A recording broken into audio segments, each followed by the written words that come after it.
This is our first in our series of speaker series for BPW Ontario. There's Jocelyn. This is extremely exciting that we're getting together and meeting like this. We're really embracing the virtual world, which is really awesome. The first thing we're going to do is have the guest speaker, and then we'll do a round table after that, but we want to get on with the show. So I will introduce Karen Moffatt.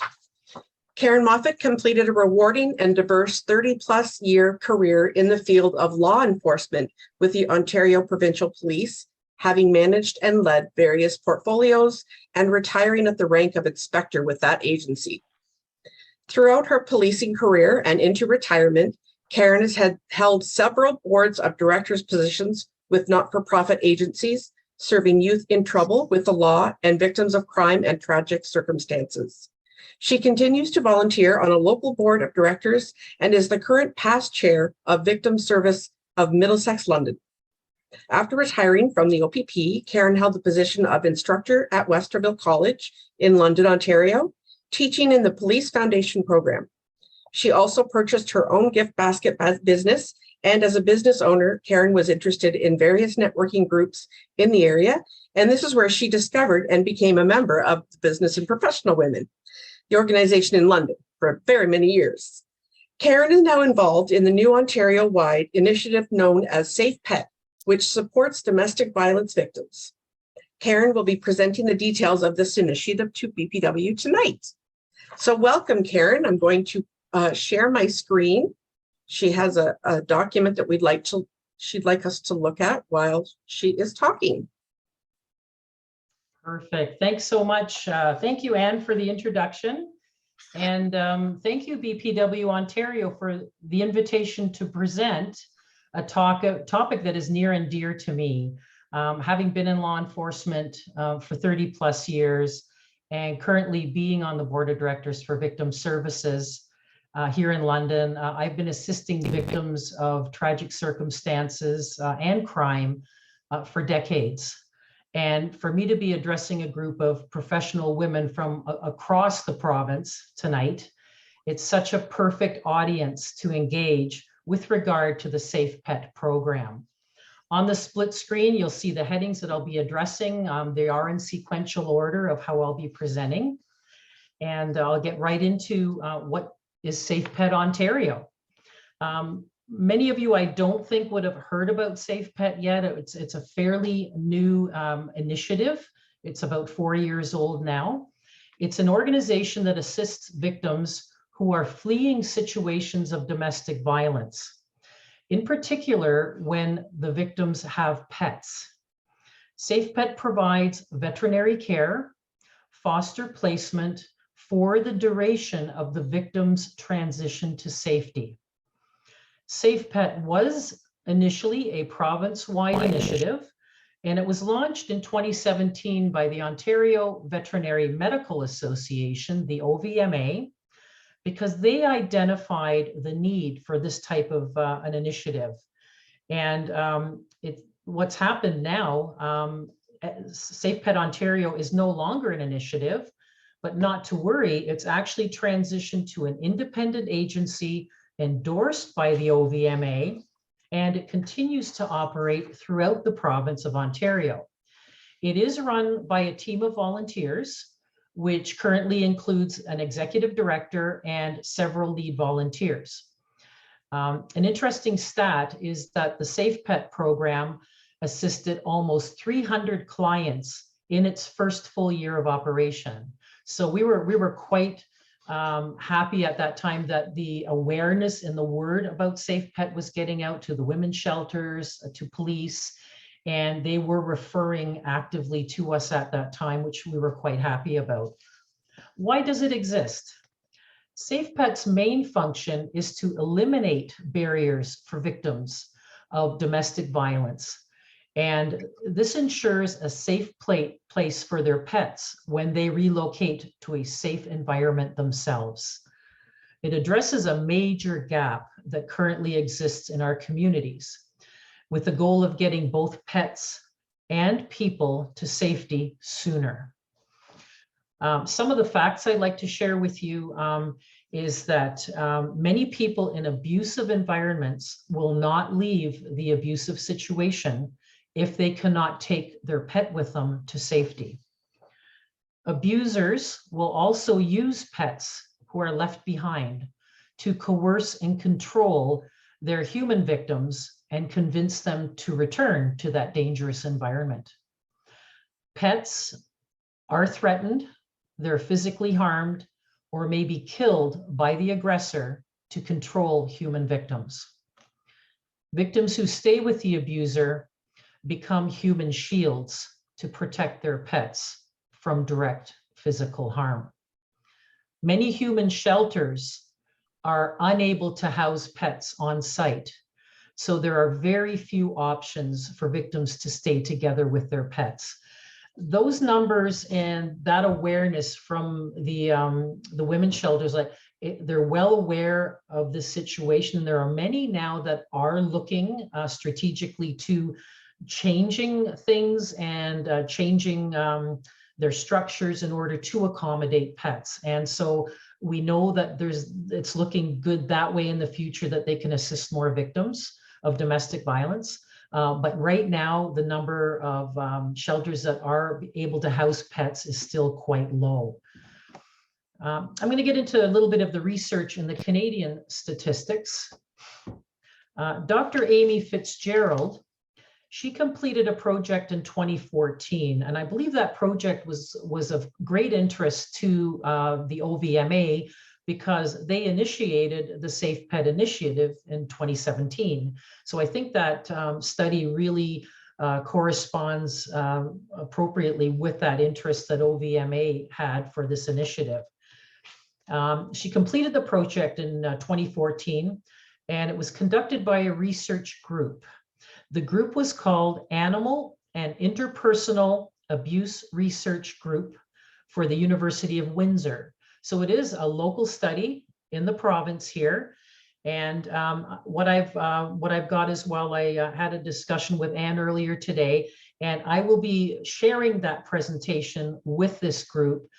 You'll get it sent to you by the end of this month. So it's a really interesting presentation of Dr. Amy Fitzgerald's research in depth and the criteria that she found.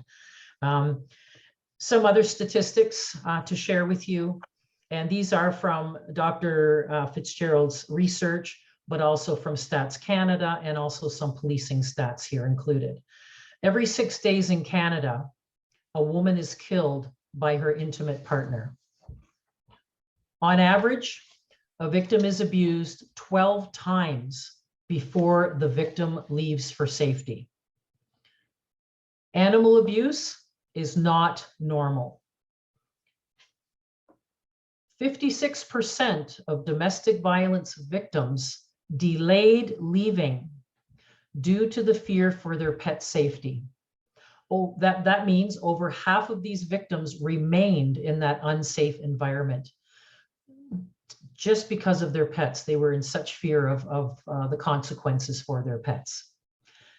Another statistic that came out of Dr. Amy's research, 89% of human victims indicated in the study by Dr. Fitzgerald that their pets were directly abused by the aggressor.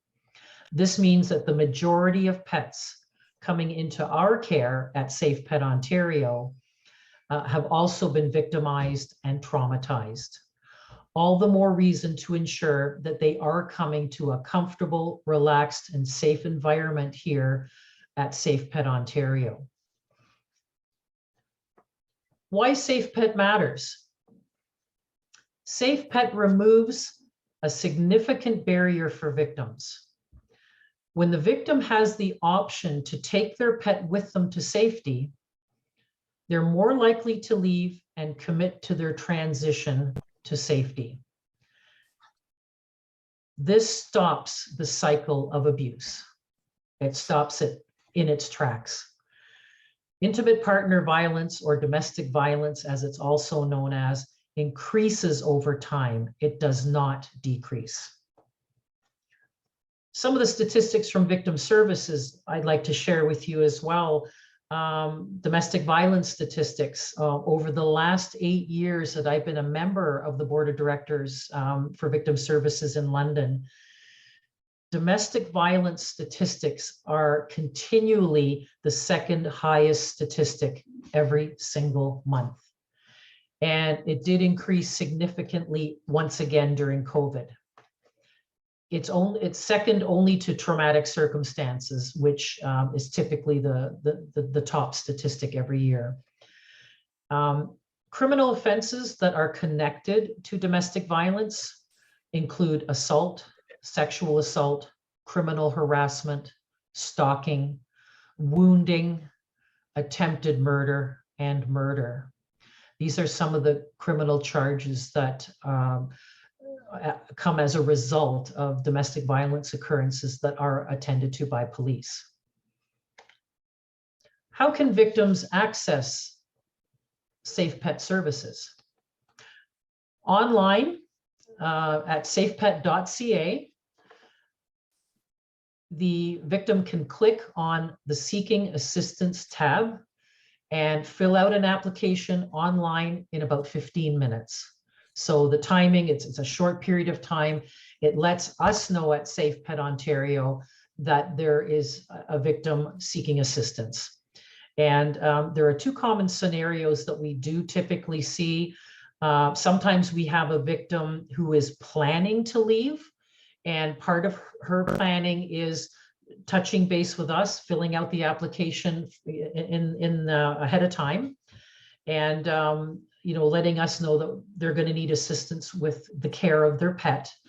The other scenario would be victims who are already in a shelter, or victims who are with police. It's been an occurrence that's taken place where the police have been called, the police are at the home or meeting with the victim, and shelter staff and police then assist the victim to fill out their application online. These are the two common forms of victims connecting with SafePet services. The role of law enforcement and referral agencies, I'm going to get into that now. And just so you know, we had several sessions where we were training law enforcement. We made them aware of what SafePet was doing. It certainly assists them with the work that they do frontline. And law enforcement and referral agencies, they were both trained extensively about 1.5 years ago in southwestern Ontario. They're often, law enforcement and referral agencies are often the first that are aware of a family or a person in need.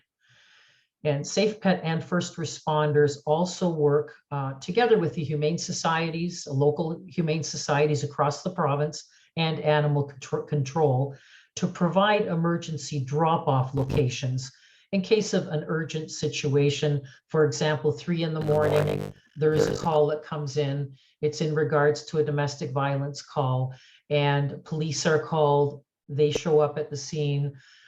They take the victim to a shelter, and then they also take the pet to one of these emergency pet shelters that we have established across the province, so that they're in a safe place as well until daytime, when SafePet Ontario can assist directly. By knowing that this type of program exists provincially, police and referral agencies, they assist also in educating those who may need to access this service by directing them to safepet.ca. Their role is to effectively get both people and pets to safety sooner. From the policing perspective, this way you're not responding as well to the same calls for service over and over again, because often calls that relate to domestic violence calls, they do come in often as numerous occurrences over certain time frames. This as well with the police knowing about our program. Again, this helps stop the cycle. It gets the victim away from the aggressor as well as the pet. The role of BPW members. I invite you to delve into our website, safepet.ca, and familiarize yourself with it. There is some good news about our website. We have a brand new website makeover launch scheduled for December 1st. So it's going to be a much more efficient and effective website. So I invite you to please check it out before and after December 1st. It gives you a lot of information about what our program is doing across the province. Another role for BPW members, if you could please get the word out about SafePet Ontario across Ontario through your professional networks and circles, as well as through family and friends, because the awareness about our services needs to get out to those who need them most. As well, we are looking for volunteers.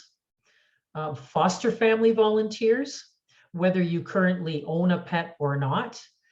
You would be temporarily fostering this pet from SafePet Ontario for the owner until they get settled in a place of safety, and then they can be reunited again with their pet. As well, we are looking for volunteer screeners. Like myself, I screen families that are interested in becoming foster families. I do the background screening for them.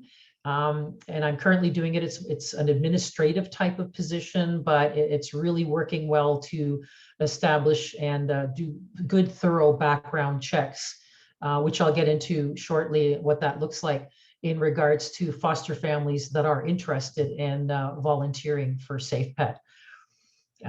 We also are looking for drivers, people that can transport pets, for example, from the veterinary clinic over to where the foster family is that's receiving the pet.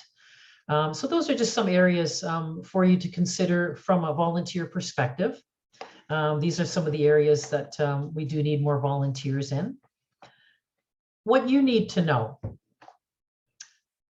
All pets that enter into the SafePet program, they receive a free wellness examination. And I mean any pet, dogs, cats, birds, reptiles. We actually have veterinary clinics that do specialize in certain types of pets. And they get a free wellness examination. And they also get any needed immunizations updated prior to entering foster care at no cost to the owner. Foster families are screened, and I'll get into this now, how they're screened. They are screened via an online application, personal and veterinary reference checks, criminal record checks, and all adults living in the home where the foster family lives, they must have, all of them must have a criminal record check completed for our process. And finally, we actually do a home visit so that we can see the environment that the foster family pet will be living in. If all goes well with this screening process, they then complete an orientation, and then they take their very first foster placement at that time. SafePet works also with a network of behavioralists and trainers to help our foster families work through any behavioral issues caused by the abuse to the pet. Remember from the research, 89% of the pets are directly abused. So we can connect our foster families directly with trainers and directly with behavioralists to assist them with any pets that are going through trauma, any episodes in regards to that. So we've got that in place as well. Another thing I'm not sure you're aware of, there is no time limit to our program. There are times when it'll take 3 months for a victim to then get reestablished in a safe location, and sometimes it takes over a year. There is no time limit to the support given to our victims and our clients in the SafePet program. If you're on a list for housing and it'll take a year and a half or 2 years to get appropriately established in a safe environment in regards to housing, that is how long SafePet will assist with the care of your pet. I can't stress this enough that intimate partner violence or domestic violence, it escalates over time. Not to be extreme, but an OPP colleague of mine who once worked in one of our domestic violence units, she did a presentation for an international body of police investigators. And she referred to the work that she did as homicide prevention. It is extreme, but that is the seriousness of the situations that our victims of domestic violence are in. Any form of physical or psychological abuse that you have witnessed or have heard about, it will escalate. Let's stop the cycle of abuse and violence. Ensure that these victims utilize the services of SafePet Ontario. And on a final note, and it's a positive note, SafePet Ontario, just last week, we received a substantial grant from the PetSmart Corporation. And PetSmart is allowing us, with that grant, we're able to hire an employee because we've been run by volunteers up to this point, and we're ecstatic. We're going to be hiring on a volunteer that will now be our new placement coordinator for SafePet Ontario. And that's all the detail I have. I know it's a lot, but I'm definitely open to questions and answers and any questions you might have or discussions you might want to have with me. Thank you so much, Karen. Does anyone have any questions? Please raise your hand and then unmute yourself.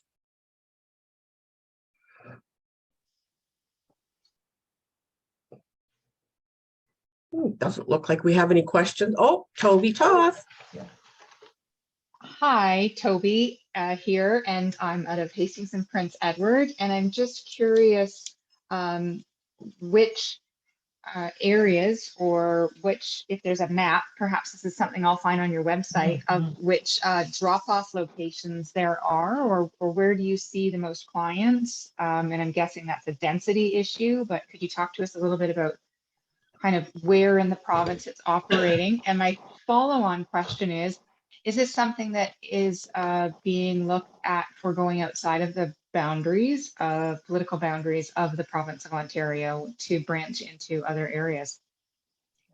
A couple of great questions. Firstly, we are just limited right now to Ontario and trying to get Ontario set up and ensure that we've got the same structure that we have in the GTR areas. We're like you said, the density, we've got lots of density, lots of pets that are being taken care of by our foster families in the GTR area. But when you look at the map, and we have the map on our database, we've got that in-house. We have foster families and interest in foster families all across the province. So some of the rural areas and urban areas, I'm thrilled that we've got such a good diverse background of different locations across the province: Sault Ste. Marie, Thunder Bay, Ottawa, Kingston, right down to Windsor. Like, tremendous amount of interest that's really growing. I mean, I'm always going with the screening, like doing backgrounds myself and the team that are doing the screenings. And what we also have, to answer your other question, across the province, we have a list. Again, it's an in-house list of veterinary clinics that have put their hand up, that want to work with us and assist us with that initial pet examination, and as well the vaccination of the pets. And so, for example, and I can speak to London because that's where I'm from right now. We have 7 clinics, veterinary clinics here in London, that are on our list that we can call, and even some vet clinics that the doctors are on, standby for us, like 24/7. If something serious came in, Say we had a pet that was removed during a domestic violence situation and it had a broken leg. We have a couple of vet clinics in the London area that we could touch base with 24/7. That we have across the province. Sudbury, for example, they have some veterinary clinics that work with us. Windsor does, Waterloo region does, Ottawa does. So we've got that network in our database. We've made those connections. And the nice thing is we've come from OVMA, which is the overseer of all the veterinary clinics, in the whole province. And so through OVMA had established that connection with these clinics that wanted to work with this initiative right from the beginning. And that was wonderful because that's really helped us a lot now because they have stayed on board with us. And another piece that's been very helpful, I don't know if any of you know about the Farley Foundation. And what it is, it's a fund, it's a provincial fund for services for pets, for families that can't afford, for example, emergency care for their pets. The Farley Foundation, there's an application that would go in from the veterinary clinic asking for funding for a particular procedure that took place with a pet where the family cannot afford either the whole amount or a partial amount. And that Farley Foundation, again, with the relationship with OVMA and initially when we got started in 2017, that relationship has been so positive that anytime a pet goes into any of our vet clinics and gets the medical examination done, gets a vaccination done, Farley automatically pays for that. If it's a SafePet procedure, it's automatically paid for. So the vets are quite happy with that. There's no need for them, to be looking for monies and things to get some of the procedures done, as well as emergency procedures. If there's, for example, a situation where one of our foster families has a pet that they're caring for, and suddenly something happens to the pet, something urgent comes up where there's a health issue, our people who transport for us, they will take that pet from the foster family directly to the vet. The vet will care for that pet if it requires a surgery or a procedure. And again, the Farley Foundation, they will assist us with that. They've been tremendous. I hope I answered all your questions there, Toby. There was a couple. Yeah, no, thanks very much. I was also curious too about expanding beyond Ontario. Like, are there movements afoot to spread this out, or maybe there are already other organizations across other provinces in the country? I mean, certainly though, thank you for doing the work you do here in this province, because wow, what a fantastic and useful service. And I'm sure it's making major impacts across women's lives across the province. It is. I haven't looked into the other provinces to see what they do have in existence. I'm only familiar and just, really in the last 2 years have been made recently familiar about SafePet. So I'm not sure what other provinces are doing, but I know we are still, working hard at still getting established in Ontario because of our population base. The logistics are huge in this province. So we are, moving forward, which is wonderful. We've become an organization now. We're no longer an initiative. We're an organization that's organized. And we're so excited that as of last week, we've got some funding coming in so we can hire an employee to work with us on this. Toby, did you have any other questions? No, that's incredible. Thank you very much. Okay. Okay, you can put your hand down. And Chelsea, you have a question? I do. Hi. Hi, Karen. Hi. I have a question with regards to, do you have any idea how many pets you currently have in your care, and also what the demand out there might be? Are you ever in a position where you would have to turn anyone away, or where there's any delay in intake of the pet? Yeah, right now, I do know that we have more pets than we have foster families for. What we try to do is definitely to not turn anybody away. We do work with animal shelters. We also work with other animal rescue agencies. For example, again, I can speak to London. We have a couple of animal rescue agencies here in London that are on board with us as well. They're part of our, initially they were part of our task force.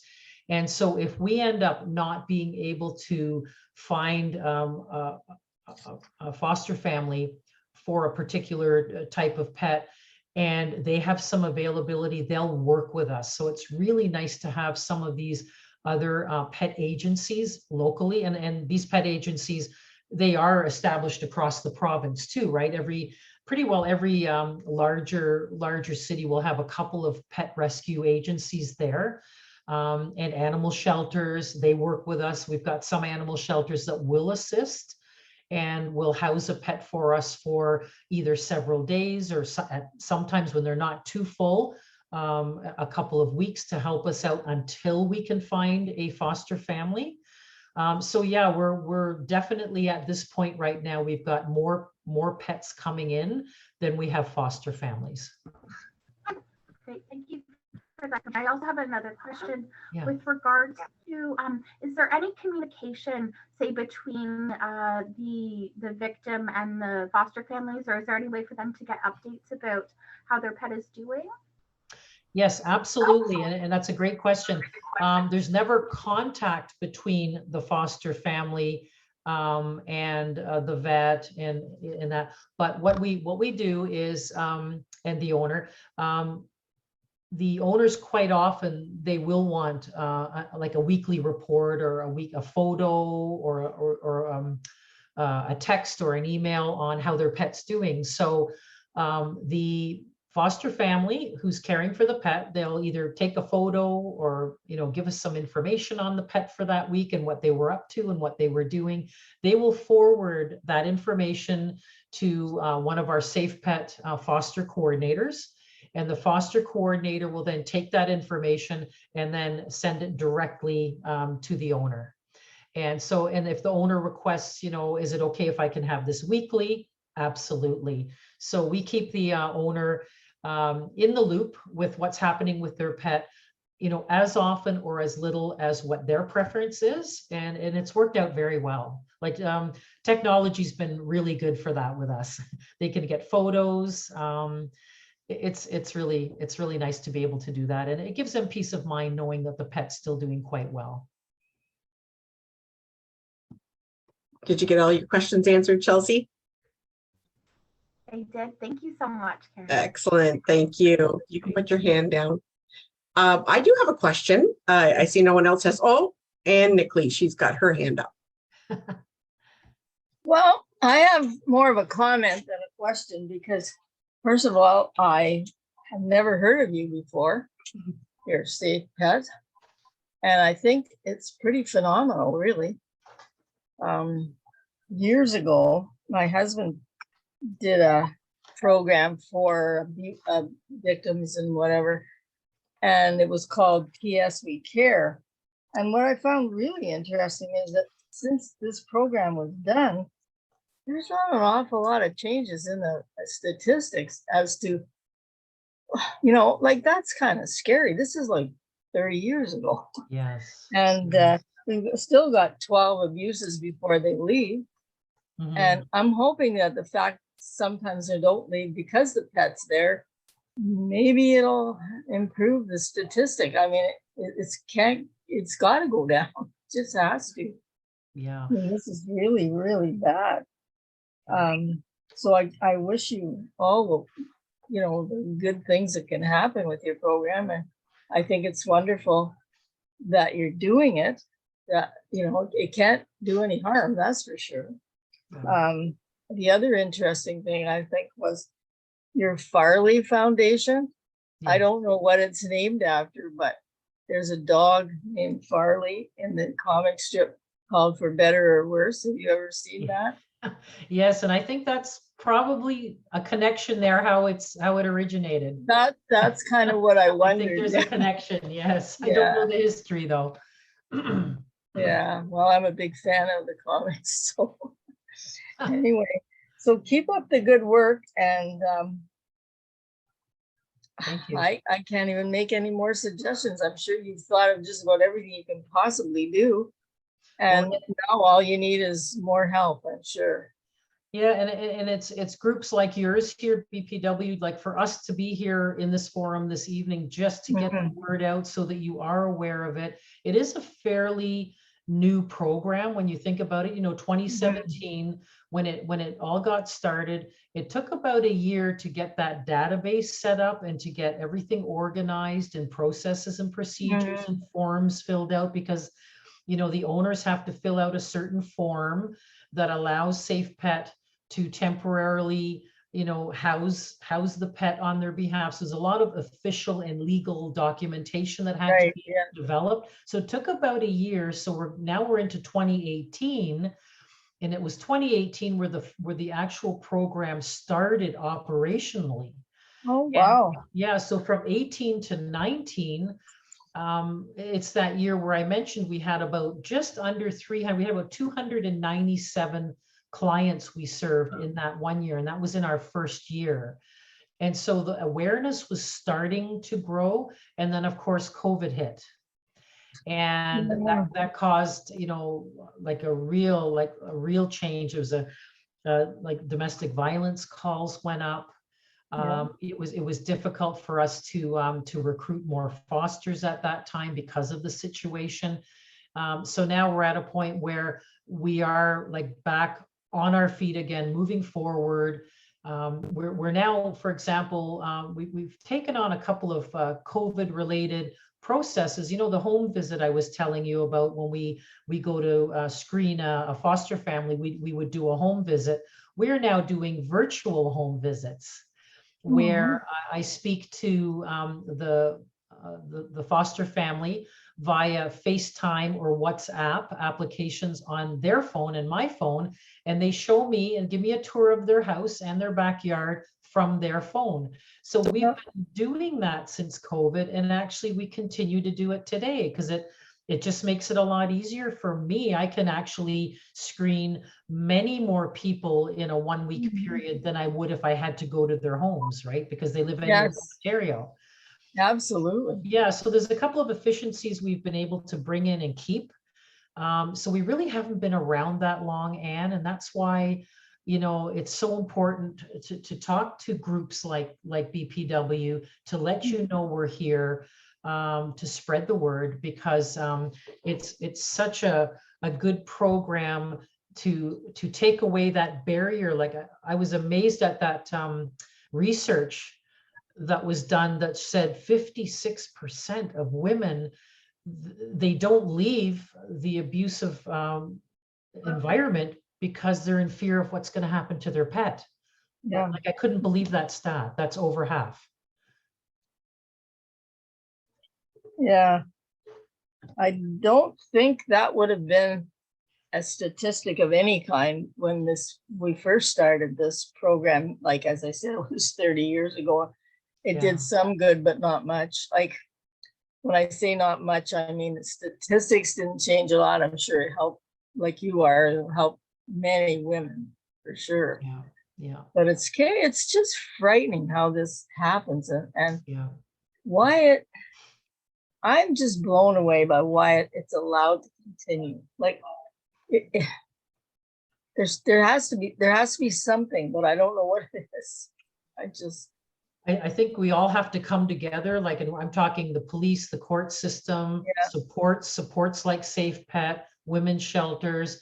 And what I love about this program in particular is, like I said a couple of times in the presentation, it stops the cycle of violence. When that victim leaves and is comfortable leaving and has all these supports available for when she leaves, for her pet, for her family, a shelter, food, financial, when she's got some really good supports behind her, chances are they won't return to that situation. And this pet situation was quite a barrier.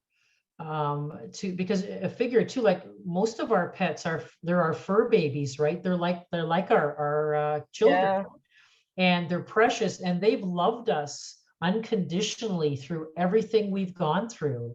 So they love their pets, and they don't want anything to happen to their pets. So SafePet has that extreme screening process, because we want families to know that, you know, your pets are in very good hands with us. I wish there was a more extreme thing going on with abusers. Yeah, absolutely. That's a whole I'm nother for that. meeting. I'm for that. Yeah, absolutely, absolutely. Yeah. Yeah. Karen, I have a question. The supports that you give the foster families, do you provide them with all of the food and bedding and everything that they need to care for the animals? We bring from the original owner, anything the owner has, if it's a favorite bed or some favorite toys, leashes, anything like that, and whatever pet food they currently have available for the pet. If they're able to bring all that, we bring that to the foster family, because it does make the pet still feel more comfortable knowing it's their bed and their toys and things. The foster family, though, they are expected to continue feeding the pet and paying for that. So they do pay for that food once the food from the original owner runs out. And I mean, there are sometimes, like I mentioned, it's an emergent situation where the pet owner just has to flee the house quickly and can just take the pet with them, and they bring nothing else other than the pet to safety.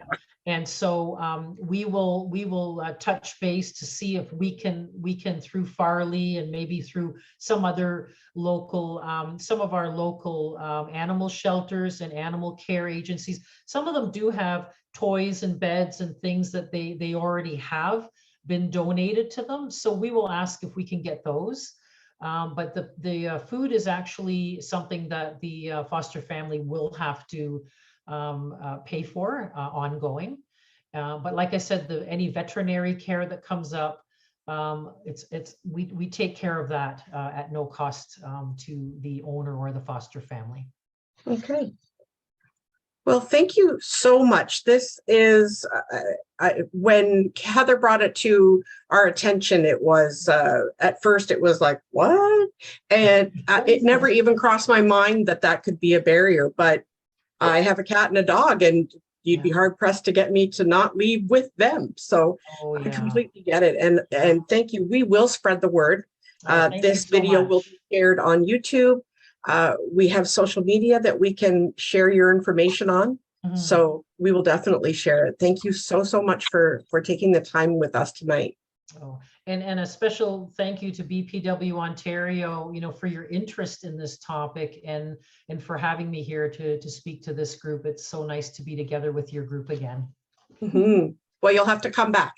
Well, I'll send you the link to the next speaker series. Please do. As a guest, I'd love to. Thank you. Yes, thank you. And I'll get you the presentation. I'll send that to you tonight. And it can be disseminated. It's the presentation from Dr. Fitzgerald, going much more in depth on the research, and I think it'd be of quite interest to this group. Okay, and you have something else?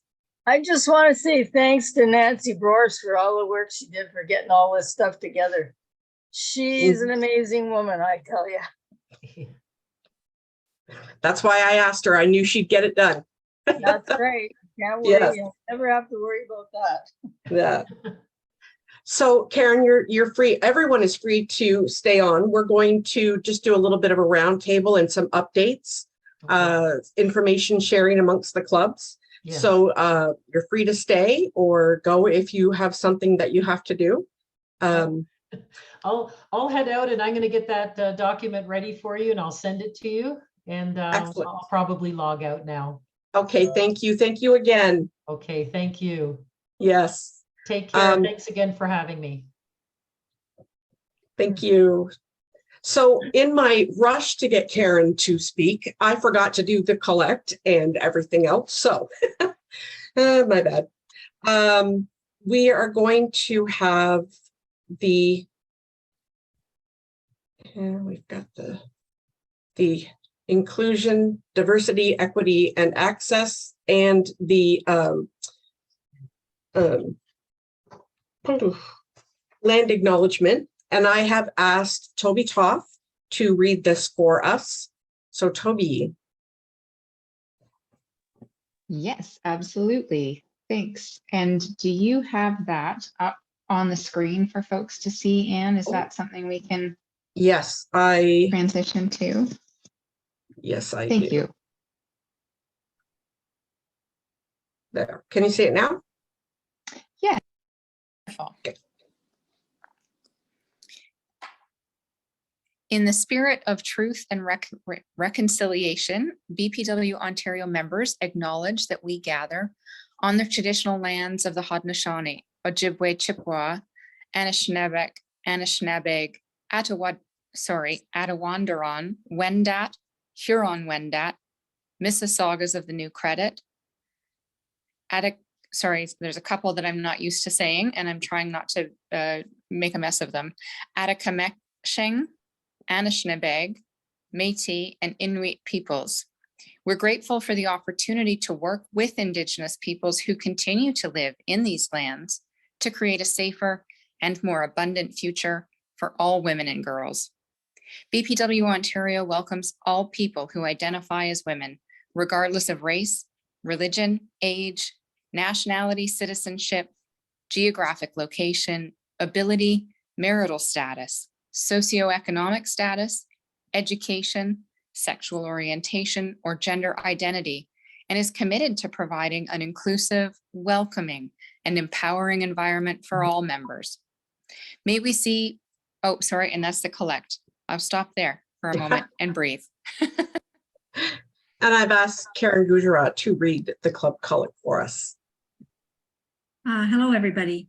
May we see beyond pettiness, fault finding, and all forms of prejudice. Let us meet each other face to face with honesty, patience, and generosity of spirit. May we go forward unafraid, confidently putting into action plans that are carefully considered and adequately debated. May we depart with the knowledge that through BPW and our collective energies, we can impact upon the greater good more than can be realized alone. And may we have the strength to abide by our convictions, the reward of sharing our burdens, and the joy of success in all we do. Thank you. So the next thing that we're going to do is get an update from BPW Canada and BPW Ontario. I don't think Angie was able to join us tonight. So Karen, can you give us a quick update of what's going on with BPW Canada? Oh, okay. Yes. Let me see. So things have been progressing since the convention. The chairs are getting settled into their new positions. The Ideas Project, and some of you were able to attend on Friday afternoon. So the project that we got funding from the Department of Wage from the Government of Canada, that will go until the 24th of March. It's proceeding with plans for another community event like the one in Toronto. There's been a lot of work that's been going on behind the scenes, and we've got members from across the country that are participating in that. So that's great to see. And I mean, you've come out with the ideas statement, and that's really what this Ideas Project is all about: inclusion and diversity. So the AGM will be held. Mess that up, but that will be coming out. The AGM will be virtual next year, and it'll be held on the 12th and 13th of August, so the same weekend. And then Moncton is they're currently looking for a venue for that same weekend, so that second weekend in August of 2024 in Moncton, New Brunswick, for the next in-person convention. And we've got 12 people going from across Canada going to the North American Caribbean Regional Conference in St. Kitts in January. It's not too late to register. It's just the early bird is done, but there's still opportunity to register if anybody would like to get out of the cold for a week and meet some amazing women from around the world. At the last count, I think there were over 100 that were coming, but I think there'll be more, but we'll certainly be joined by the international president, which unfortunately she wasn't able to attend our convention because her husband got COVID 2 days before they were to fly to Canada. So obviously they couldn't fly to Canada. But it'll be a great event. So I guess that's all I can come up with now on the fly, Anne. Thank you, Karen. And I see that Marlene wasn't able to make it, so I'll do the update from BPW Ontario as much as I can remember too. Women Strengthening Women, the mentoring group with using Mentor City. They're still looking for mentors and mentees. Putting a shout out for Shahina and Carrie. Please, if you have a few minutes in your month, if you could join in and be a mentor or a mentee. The next intake, I believe, is January. Our speaker series, this was our first. I will put up a list near the end of all of the speaker series that we're having. And again, thank you, Nancy, so much for all your hard work. This has just been amazing. The resolutions, BPW Canada and Ontario are doing a resolutions workshop together December 1st. So that information went out in our mailing yesterday, or maybe this morning. So if anyone is interested in joining in on the workshop, please do so. And BPW Ontario resolutions are due in January. So if you have any resolutions that your club is thinking about working on, if you want to reach out to me, then we can see if there's maybe another club that's working on something and you can work together. The BPW Ontario calendar, we have been using it. There is a link on the BPW Ontario website. If you want to take a look, and BPW London, I promise I will get your times fixed up. But if you want to send me an email, if there's anything incorrect, or if you want to add something to the calendar, send me an email and I will do my best to get it up in a timely manner. I think that's it. I'm going to share the different meetings while can everyone see those? Yes, okay. So we're going to do a round table now. If I'm just going to go down through my list, and no, I know Carrie had to step out, so she won't be sharing anything. Jennifer, did you have anything you wanted to share with the group? Sure. Just that for the Women Strengthening Women, they are moving to a continuous intake, so people can join now. As a mentor or a mentee. I would suggest getting in touch with Shahina Suleiman or Carrie Andrews to get the details on how to get connected with Mentor City. But they are, while they have a formal cohort, I think, process going on as well, they wanted to also do continuous intake, so that can happen. And as far as I know, there are still some mentees looking for mentors and some mentors looking for mentees. So there's lots of matching that can still happen. Also, if anyone noticed in some of the recent emailings from BPW Ontario, there was a survey to do about the website. So the marketing task force can have some information on how people are currently using the website, and to get some information on what people would like to see from the new one. So that's my update. Thank you. Thank you. Heather, did you have anything you want to share? You don't have to if your voice is not good.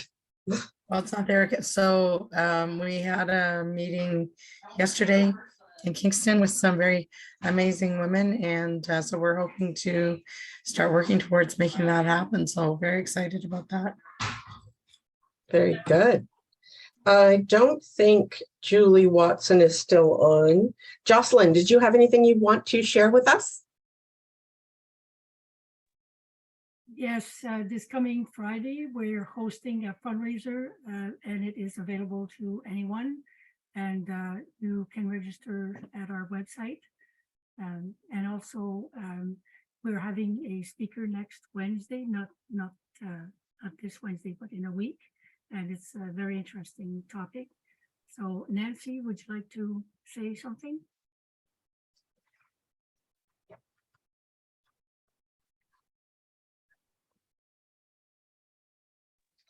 Nancy still with us? I think she's frozen there. Oh, Oh, well. How about Anne? You have something you'd like to share? You are not, we can't hear you.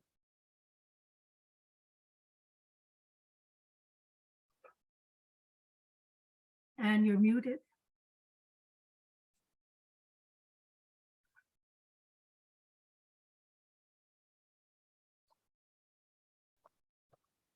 Trying to behave and have it off when I'm supposed to, and then I forget. Jocelyn mentioned our event on Friday. I think if you guys have time to come, you'll have some fun. It's called Holiday Tips, and we've got a person who is going to come and teach you all about turkeys and what to do with them. And he means the bird and not the other kind. I was gonna say, Anne, I was gonna make a joke about my husband there for a minute. No, I wouldn't. I like him. He's fine. And what else have we got? We've got a guy who does absolutely amazing Sicilian cookies. And every Christmas he makes hundreds of them. It's just phenomenal. So he's going to show us how to make them, and we'll have recipes from him that we will share later on. And we also have a woman. She's just the most amazing person I've ever met. She owns a winery place. She and her husband own a hockey team. They do catering, and they run the food thing at the arena here. I don't know how she does find some time. Anyway, she's going to show us how to make charcuterie trays, and that's going to be really great.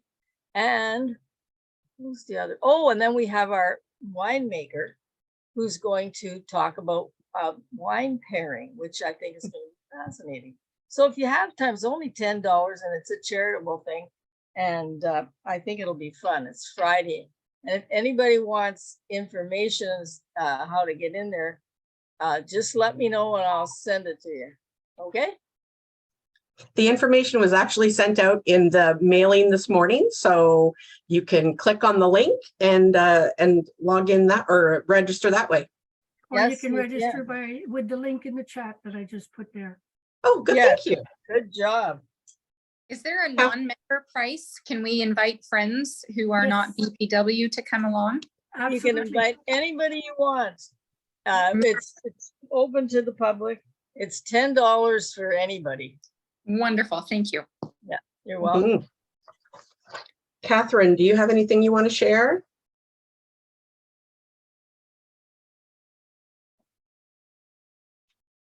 Catherine Reed? She will be one of our presenters on Friday evening as well. Oh, Oh, no. okay. Yes, she's on. I She's unmuted on mute. myself. Yay. I'm still learning. I'm a fairly new member, so I'm finding it all fascinating. Trying to absorb as much as I can. Good. Welcome. That's awesome. I'm glad you're here. Thank you. It is all very Barry, interesting. Catherine.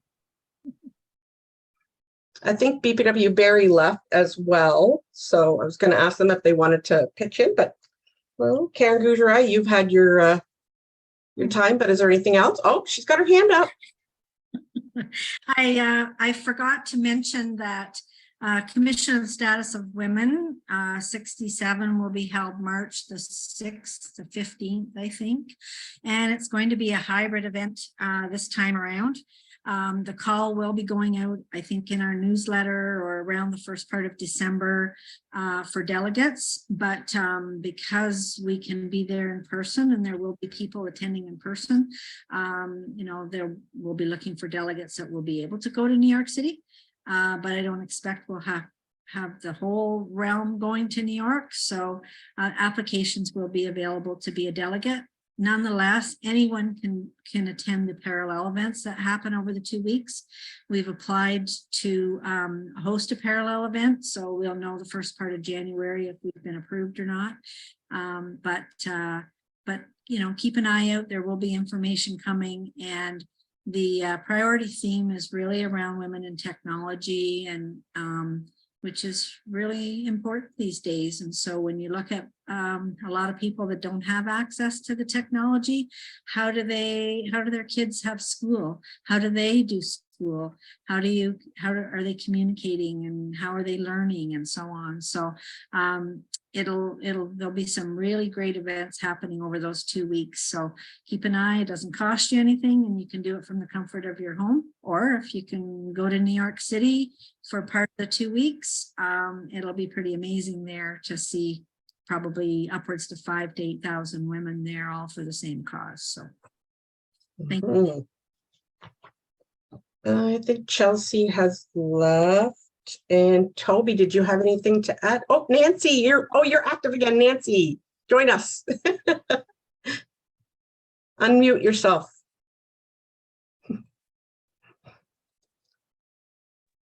Okay, sorry.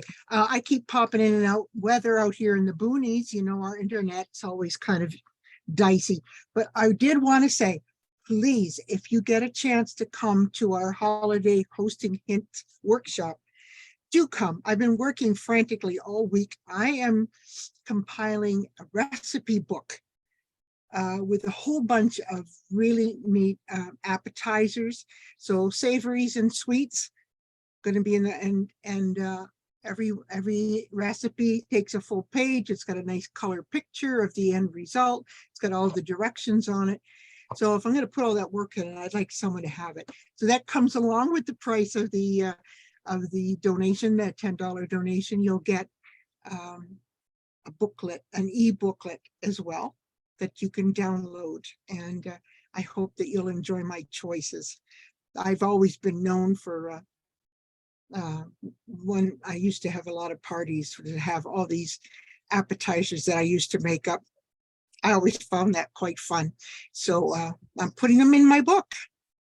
So you'll have that. We're also going to have Vito's cookies too. Oh, yeah, yes. Vito has given me a bunch of his recipes to put in the book. Excellent. And I'm getting some recipes from my cousin up in Quebec that I was just up there last week. And hopefully we're going to have a nice variety of recipes, appetizers and sweets for parties.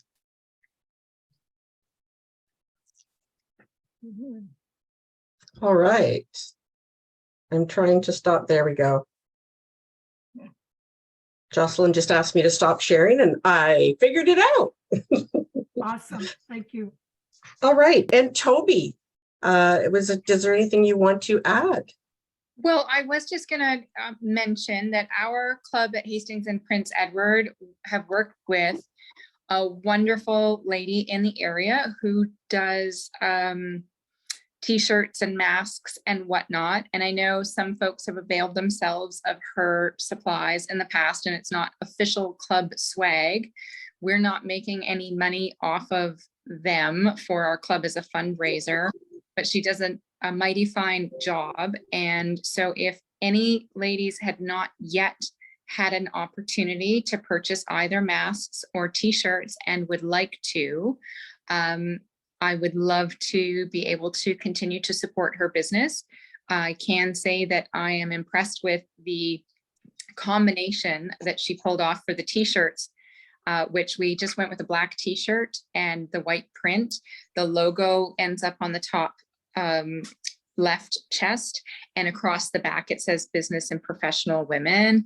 And then for our club, we added in our club's website. So Amanda can work with you to put your own club's website on it if you want.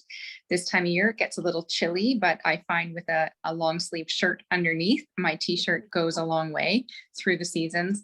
And one of the really nice things is we talked about what shirts folks wanted, and A lot of us don't like the narrow kind of the girls t-shirt.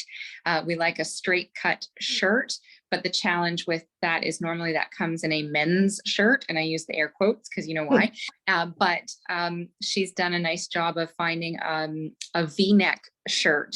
So it's not, I know I'm wearing a turtleneck, so it's a bit the opposite end, but it's a nice V-neck and a straight cut, and it's a good cotton. So it's just simple black with white, which is the same as her masks, are just a black cotton with white, nice ear bands. And unfortunately, with our numbers going up, we may find ourselves back with masks again. So she's out of Trenton. Her name is Amanda. I'm hoping she'll be a club member soon, but I'll keep pushing gently, of course.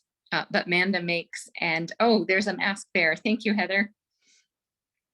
So if anybody's interested, again, we're not making money on that, but I am happy to coordinate to get that custom work done for you and send you some sizing profiles and whatnot. So thank you. Toby, Jocelyn asked if you could share her site in the chat. Good question. Let me buzz into, hopefully you're on Facebook, because I know where to find her there. And I don't know if she has a website or if she just sells through social media, but I will nab her profile from Facebook and buzz it into the chat for you. Thank you. That's all I have on my agenda. Does anyone else have anything that they would like to share or any comments about tonight? I know it was rough. I apologize for my newness, but we'll get better. I don't think it was rough at all. It's Jennifer. I think it was great. And I really wish that I had a question, but she did such a thorough presentation that I didn't have one. She did, yes. Like a police officer. Yeah, so thank you for everyone who was involved in organizing this. Oh, it was all Nancy. She did a fantastic job. I'm so proud. Well, I guess I will adjourn the meeting then if no one else has anything, but spread the word. And next month, we'll have Catherine Reed come and talk to us about winemaking and her experience. And I'm excited about that. And hopefully we have more people. We had quite a few people registered, but they couldn't show up for one reason or another. So next month, we'll have more. Thank you, It's ladies. great that we had one club that actually joined. Yes, yes. Well, our club is here. We're just all in our own homes. You know, the one club that are all meeting together in person and yet they were able to join in. That was really Yes. awesome. Yes, that's. I think that's perfect. All right. Thank you, ladies. Thanks, everybody. Thank you. Night. Good night. Bye. Bye. I'm going back to working on my cookbook. Awesome. Good night. Thank you so much, everyone. Thank you. Bye-bye.